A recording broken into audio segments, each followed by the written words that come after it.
Good afternoon, everybody, and welcome to this month's webinar. My name is Jacobus Oberholster. I'm an AEC and Procon technical consultant with Micrographics. You can also see my email address there in the bottom left. And for today's webinar, we will be looking at detailing IDEA StatiCa connections using Inventor Professional. Now, the specific webinar is specifically aimed at the mining industry and also the steel fabrication sector as well. So I'm really hoping that you're going to find some good value from this webinar. We also have a live chat going, so you are welcome to pop any questions you might have in the chat, and I will make sure to look at those as I proceed through the webinar. So without further ado, let's jump into our agenda for today's webinar. So first and foremost, we have our introduction as per usual. We will then look at modeling a connection in IDEA StatiCa. We'll look at detailing options available in IDEA StatiCa. We'll look at an introduction to IDEA StatiCa Viewer, creating an Inventor-compatible file, detailing a connection in Inventor, and then lastly, a conclusion. So with pretty much most of my webinars, if not all of them, I really do enjoy I know that a larger practical component is enjoyed. So you don't have to worry. We won't be looking at a series of slides. Rather, we'll be jumping into our software packages and then working through them as we go along. So, all right, let's look at our connection in IDEA StatiCa. This is a built-up connection already. You can see there's quite a lot of plate work as is. We've got some welding, we've got some bolts and so forth. And what we want to do is maybe just add an additional couple of stiffener plates. So I'm going to click on operation. I'm going to go to stiffener and I can modify these parameters on the right hand side. This isn't our specific focus for webinar, but just a quick introduction or a quick run through of how the modeling works within IDEA StatiCa. So I'm going to adjust this X position here to get that plate right in the middle there. I'm going to create a copy, put that one at -275 and another copy and make that X position 0. All right. So we've got our plates at the front and the back, and we're happy with this. So we're going to click on calculate and just run through our load effects. You can see two 600 kilonewton shear forces on either side, and that means that we've got a 1,200 kilonewton axial force coming down from the top. So as we wait for this is just a normal stress strain analysis. All right, analysis ran 100%. Our plates are at 0.2% plastic strain, which means that somewhere in this model, we have exceeded our yield ever so slightly. And of course, the Eurocodes make provision for this, stating that 5% plastic strain is the design limit. Well, none of us will design up until that 5% plastic strain. So you could even in your project setting set a limit of 0.5%, 0.1%, 1% plastic strain, etc. All right, what we're noticing though is that the welds are failing. So 106.8%, and we can see that they've been highlighted in red for us. All right, so we're going to modify those welds quickly. So what I can do is I can actually just highlight them and click on them. It navigates straight to the relevant operation, and here I can change these values. So I'm going to change the flanges to 5%, to 5 millimeters, apologies. Same for the webs, and then the plates I might change to 4. Right, that was the only thing that was failing, so I can run the calculate again. Right, that time around was a bit faster. We had 100% here, 21.3% for bolts, 0.2% for plates, and so forth. All right, so we're quite happy with this. What we're going to do now is we're going to proceed to the check space, where we could look at equivalent stress, and we can see where exactly are we exceeding yield. And we can see here we've actually got, if we look at the legend, so hopefully one day they'll give these contours values. but it seems that's about at 355. We've got 355 over there and there. So quite a few places, hence the 0.2% plastic strain. We can just look at our mesh quickly, just as a quick look.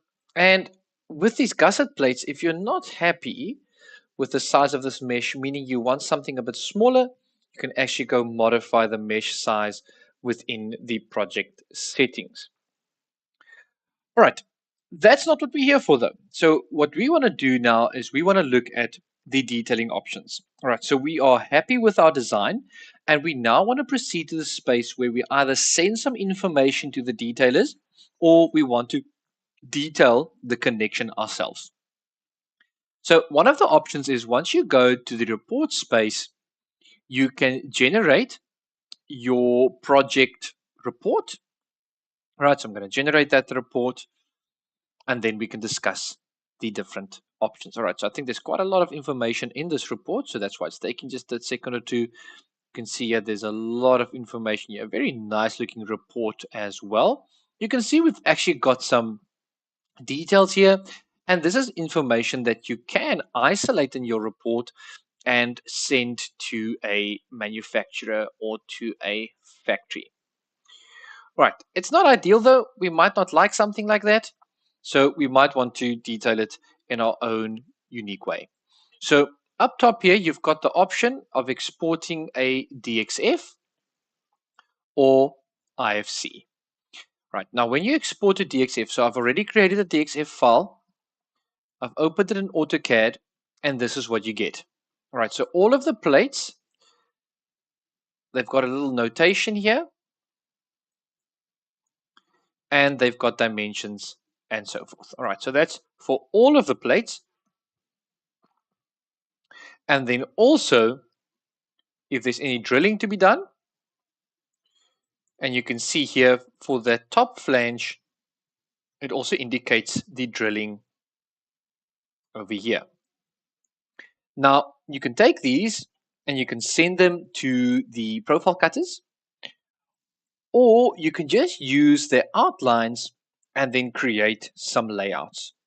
So all of these are block references, right? So you check if I select that, it selects everything, including the dimensions. So what you would need to do is you'd need to go and explode it. All right, so if I look at properties and I select just one of these, you can see that this is a block reference. So I need to explode it, maybe more than once. Let's see. Okay, we've still got a block reference. I'm going to explode it again. And we should have a polyline now, which is great, which is something that we can use, or you can explode it even further into individual lines. So I don't like the dimensions. I'll tend to explode all of these block references until they're either polylines or lines. I delete all of the dimensioning, and then I go and do their detailing in the layout space. Of course, that's where I have my title block and so forth. Right. The other option is to export as an IFC, and we can import that file then into a program like Revit, or we can look at some other files that might accept IFC. Now, unfortunately, this particular workflow is not foolproof. And you can see already here that although we can see this welding, that column is missing. So all the welding is here, it's all good and well. All the plates are here, that's great, but we have a bit of a problem. All right, so even your bolts and so forth, so it's all basically, to some extent, treated as a unique family. All right, so most of these are in one family, and these plates are in a family of their own. All right, so SP1 and SP2 are the plate names you would find within IDEA StatiCa itself. Also, in most cases, it isn't great to detail something in a package, to detail something to this level in a package that accepts that IFC file. Just because it's sometimes tricky. Even in Revit, it's tricky to do all of that finer detailing. It can be done without a shadow of a doubt. It can be done. It's just not ideal, right? And that's where our viewer comes in. So if I go online to viewer.ideastatica.com, you can create a free account. And then what we can do is we can browse for a connection file. Now, before we do that, just what's amazing about the viewer is one, it is free to everybody. You just need to register an IDEA Static account, which means that you create a profile. You can then share your connections with anyone. All right. So being you've got an engineer that doesn't necessarily use IDEA Statica, but you want to show him what your connection looks like. IDEA Statica Viewer is the perfect tool for that. So it's online. So you can access it from anywhere, which is fantastic. You don't have to download anything on your desktop. And you can then share connections using IDEA Statica Viewer. So, all right, I'm going to click on Browse. I've got my IDEA Statica connection there, and I'm going to click Open. Now, this was a previous connection, so it won't necessarily have those stiffness in there, but if I had the stiffness, they would pull through. So, all right, this is what you can expect. It's very detailed, so even if you have cutouts in your plates, etc., this will all be visible within this space, which is really cool. You can look at your load effects as well. You can look at your plates. And it highlights those plates, which is really absolutely epic. You can look at welding and so forth. So this is really an incredible tool for anybody who wants to really get down to the nitty-gritty of this connection, but might not have access to IDEA Statica itself. So right, we have a couple of options up top here. So one is to explore similar connection designs in the connection library. So you can click on that. It will take us to the online connection library where IDEA Statica uploads connection templates. So at a stage, I think we've probably got more than that. There are over 700,000 templates. Now, why would you use a template? Well, a template is handy in getting to grips with exactly how certain aspects of a connection can be modeled. So if you're unsure how to model, okay, so this one, funny enough, it doesn't actually pull over that I've signed in, so that's fine. What it does is it just gives you a bit of inspiration as to how you would go about modeling certain operations. Okay, I don't necessarily use them directly in my projects, but I do go and look at them, pull them into the desktop app, and look how they have been created. All right. So next up, it's to export to the IFC file. Now, that is, you'll get exactly the same file as I showed you within Revit. You can export to IDEA Statica, so you can create a connection file from this. You can export to a 3D DWG file, which is what we're coming back to. And then you can click on Share. You can either insert somebody's email or copy a link, and it will bring them to this very connection, which is epic. Then lastly, you can open up another project. All right, so it's really very cool. You see that you have the option of English, and I imagine that is the Czech language, and then metric and imperial, and you can look at your profile over here. All right, so IDEA Statica Viewer within itself is really a super handy tool. Right, now let's go to our Inventor integration. So what I'm going to do is I'm going to click on Export to 3D DWG, and unfortunately, it does not allow you to select the folder within which that file will be placed. It will be placed in your downloads folder. All right, so there is connection.dwg. And then what I'm going to do now is I'm just going to open up Inventor. Let's go for,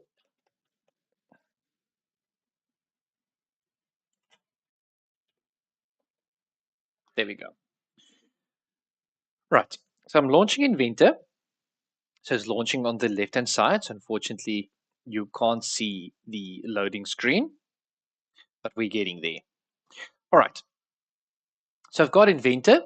And then what I want to do is I want to open up a new part file.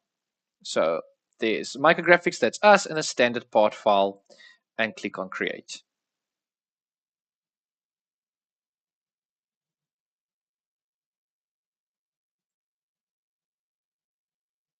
Now the first thing I just want to check is our document settings. So I think we're fine. Okay, yeah, there's the styles and everything like that. That's all good. Okay. All right, so what I'm going to do, I'm going to click on File, Open, and then Import DWG. So I'm going to import.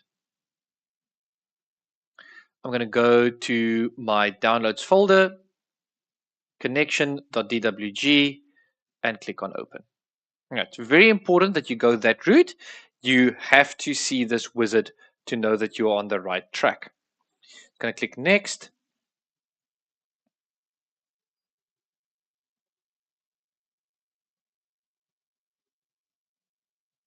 I'm just giving it a second. All right. So this is what you see. Let me go back. This is what you see. All right. So this just looks like it. Well, this is exactly what it looks like within AutoCAD. And we just look at the layers, and then plates and beams I want to keep on, and plate drawing and descriptions and so forth I want to turn off. So I'll go to next. I want 3D solids to be ticked. You can tick to use default file names. You could specify units just to be sure. And then here, it asks for destination for 2D data. You can say new part and project wire to 2D sketch, because what you're going to do is you are just going to close that. All right, so I'm going to say finish, and now we're going to wait for this to load. So it's going to take a second or two to load, and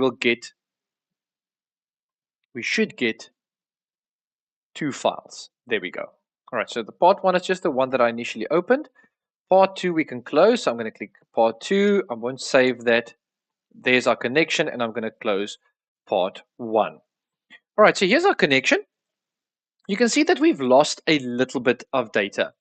So one of them being we don't have the welds anymore.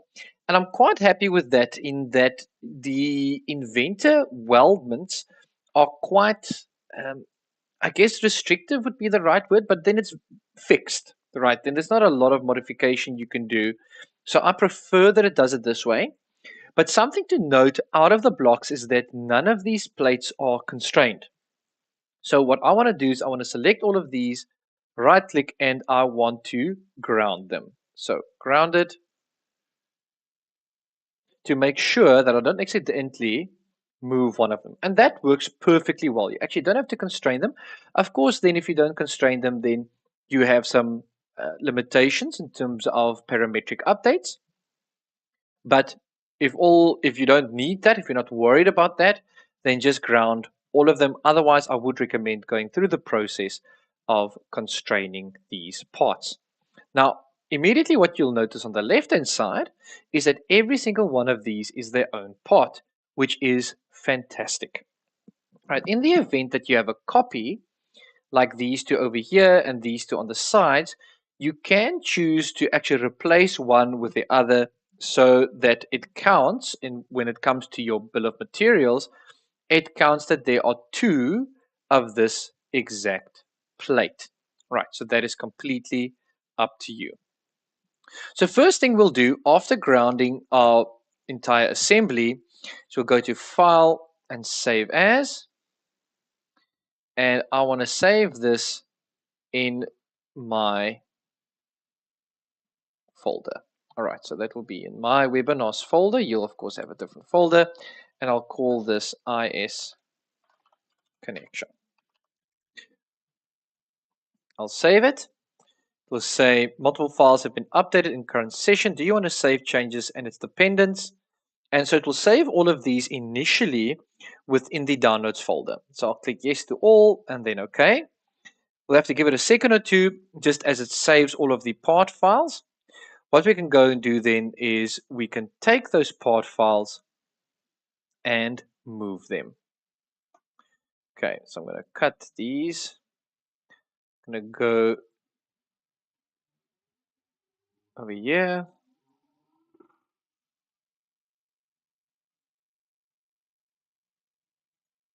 And save them over here. All right. What we could do is we can actually close this. Then we can just launch it again just to make sure that there are no reference issues. We see that everything looks fine. Okay, I'm going to select all of these guys and I'm going to open them. So open every single individual part. And we might go through a process of renaming them or whatever it is we would like to do. So first things first, I am going to go to the eye properties and I'm going to set these as mild steel. And I want to do that for every single one of them. If I look in the eye properties and I go through summary, project, we look at part number. So we can say that this is universal beam 1. Of course, we can give it a different convention. That's all good. Status, custom, we don't have anything. So that's good. Right, so I'm going to save that and close. I'm going to do the same here. I'll call this gusset 1. This might be the end plate actually. I'll go mild. And I will continue to do this. Okay, so this is, hold on, this should be gusset 10, not gusset 1. There we go. And you can see as I go back to the assembly, you can see that they are updating as we go along, which is great. Okay, because initially all of the materials are just generic. So we'll continue on, just doing this, a bit of groundwork. So we'll do gusset 9 and set material to steel mild. Save. This guy is connection is 8 and this one is 9. So let's see, can we replace this guy with 9? So I'm going to say replace and I'm going to go for part 9 because they are identical. Let's hope this works, because then we can actually delete part 8. Okay, so that's most likely due to the fact that we have grounded everything. So let's see if we unground it. Okay, I'm going to say grounded no and grounded no. Component replace. Let's hope this works.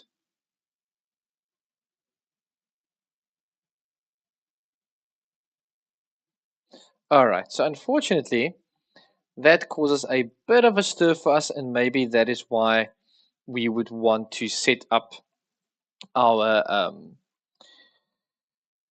constraints, just because that causes a bit of a tiff. But all right, let's work with what we have. So let's go gusset 8. And then physical properties, let's go for steel mild. I'm going to save that guy, close him, and just work through the rest. Now, what's nice is you can modify these parts, of course. If there's cutouts or anything like that, you can modify them. So I'm going to say this guy is this, and this one I'll call back plate. All right. I might change some of them. You can see there is the back plate. This, I don't know what to call this besides just gusset 6. I can call this something else like extended web or whatever it might be. There we go, steel mild. Save. We're almost there. Just a little bit of groundwork. There's gusset 5.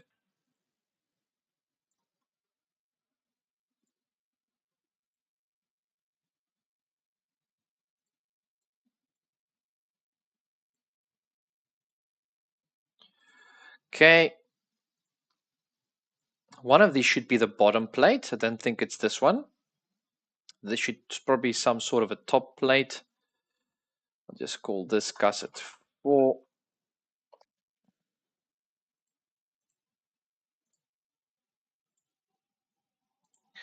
Gusset 3, so this is bottom plate, I believe. Let's see, connection 2, yeah. Connection 3, sorry. So this would be bottom plate.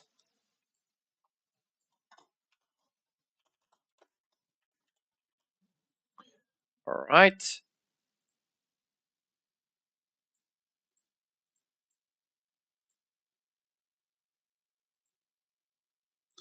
And this should be column. Okay.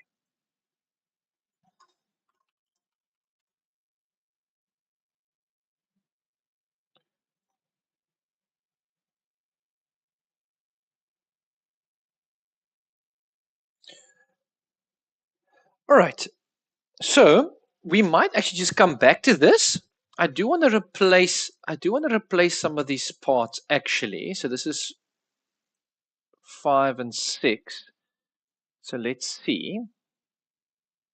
Let's see if this guy works. It might work. So let's go for that guy. Yeah, unfortunately. Yeah, that's interesting. It is a bit finicky. Let's see, maybe, just maybe, we can go about. I don't know if I'm too keen to try that, but okay, let's see. So I'm going to unground this guy. Its distance here should be. Okay, so this is in inches. All right, so let's just go to document settings quickly. I'm going to change these units to millimeters. Time is fine. Kilograms. Okay, we're good.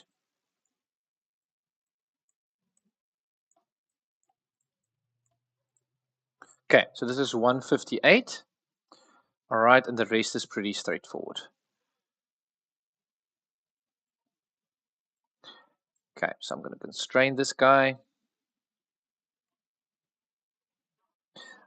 Maybe that's not the best way to do it.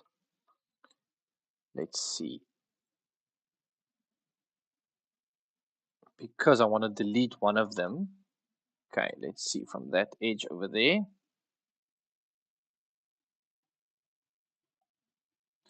934. All right. So 934. I think that's going to work well. Okay. 934. There we go. And then we just do the rest, which is kind of straightforward. All right. And then we constrain this guy down here. And we should be A for away. All right. So what I'm going to do is I'm going to try the same this side. So I'm going to unground this guy and see if the replace works then. So I'm going to unground this guy. I'm just going to look at the distance again just to be sure. Or maybe this time around I'll actually just do this. Because that was 158.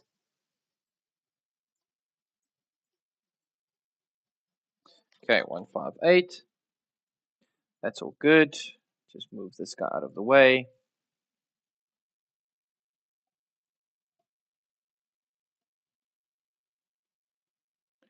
And then we'll do this. All right, so these have been properly constrained. Let's see if I can replace one with the other. Let's see if that is the only problem. So let's go for it. Give me connection 5. And unfortunately still not. All right. So we could have a bit of a problem in here potentially. I wonder. Okay, no, that's not the problem because these are pre-created. All right, so that is just something to check out and to be aware of, that you could have problems with that. But then what we can do Oh, hold on. Oh, there it is. No, never mind. That was my mistake. It actually worked.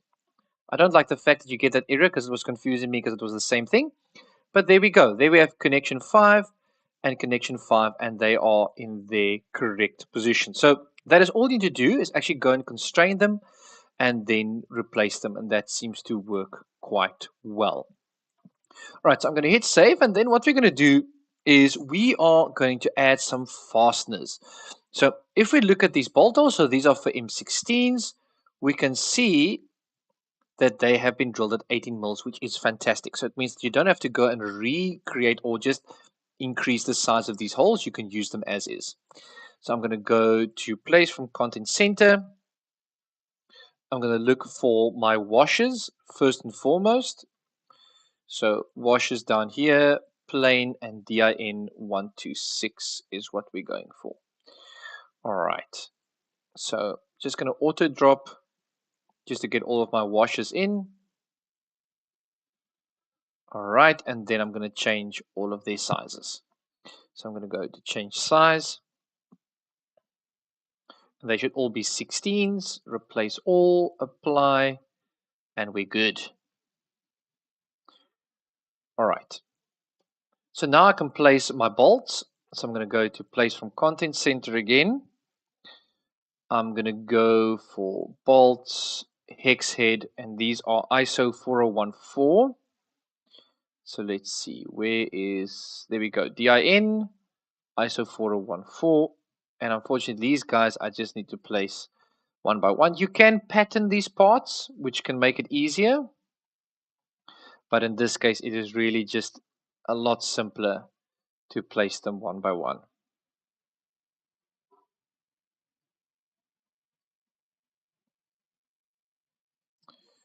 There we go. We've got all of our nuts. They are not nuts, sorry, the bolts. We're going to place the nuts next. So these should be ISO 4032 as per the red book. So let's look for the ISO 4032. There we go. And again, these I'm going to place individually.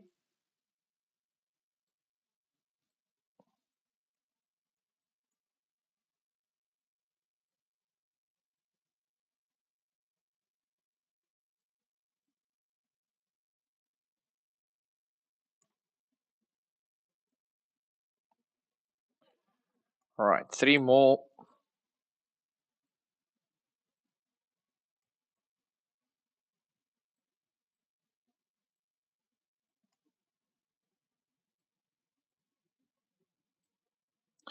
All right, so we've got everything in. I'm happy with this. I'm going to hit the save button, go to file, new, and go for our template. Right, now we can start the process of creating our drawing or drawings. So I can click on base. We've got our drawing over there. I might want it slightly bigger at 1:5. All right, so we've got that guy over there. I might just place a section.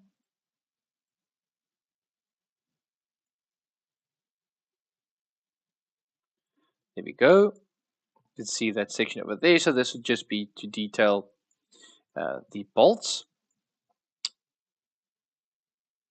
And we'll get some detailed views in here as well. So now I can just start the process of detailing. Of course, this particular beam will have its own notation, but I want from the top here to the top here, maybe something along these lines or placed over here. We're not interested in the full length of these members, of course, because we've isolated a small section. So this member will continue on in that direction, and this member will continue on in both the left and right direction. So this is just to detail the connection itself. So here we can place some details on the bolt spacing. We can look down here as well, and we can place some of these details.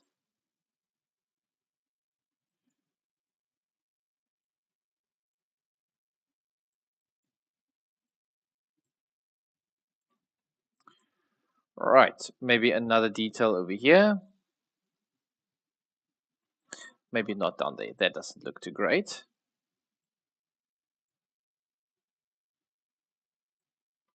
Right, there's a 158. Can potentially have an angle over here. We can have a width up here. We can have a value down here. And so we can continue on adding additional dimensions. You can even add a custom dimension here to here and maybe say something like, so I can open this guy up. We can go to text, we can hide the dimension value and say something like 155 to edge. All right, something like that, so that somebody knows that this here should not be read off of the drawing. So let me create another detail. So this one would be for the bolts. Can do that one as 1:1. That's quite nice to do that. I don't want it like that. I don't want it all jagged. I want another one.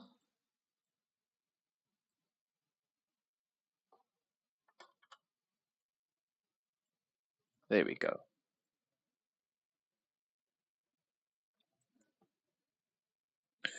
All right. Now we can annotate. So parts. That's all good. We'll place our bill of materials shortly.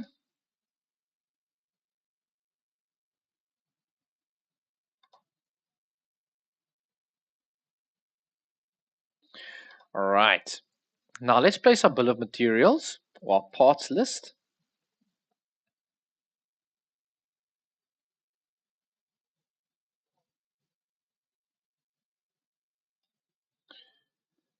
All right.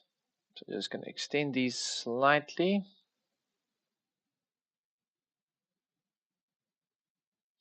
All right. So let's just quickly look at this over here. We can see the part number there updates as per our changes. We've got gusset 5 over there, and the quantity is 2, which is exactly what we want. Some just really cool features within Inventor as well. As you select these parts, it highlights the relevant part in the model, which is really very cool. All right, we can of course modify this. So I'm going to sort this, let's say based on the, let's say quantity should be descending, or rather not quite. Let's do ascending, and we can center these guys. So center them, and we can add some additional detail over here. All right, so this is as per the red book, for instance. All right, and click apply, and so we can go on. Now here you'll be able to isolate this, create all of your relevant details, and you'll just have to have another drawing somewhere, whether you base that off of the drawing number or whatever it might be, where you specify exactly where this connection is. So that will of course be for those that are building the connection, for the fabricators or whatever it might be, that they know exactly where this connection. So of course we would have some additional information here, like this beam value, whether it's beam A1 or whatever it might be, this column, and maybe even a connection number, which would be really, really useful. But that is it. That is how we would go about detailing our IDEA StatiCa connection in Inventor. The reason why I like this is that it gives you a lot of flexibility, and Inventor, because of how it imports that 3D DWG, you will be able to modify parts to suit manufacturing specifically. Whereas if you have an IFC file, you can't modify that file. So in here, we can actually add an additional lip here. We can cut some of this back. We can just do a lot more to make sure that this connection can be manufactured.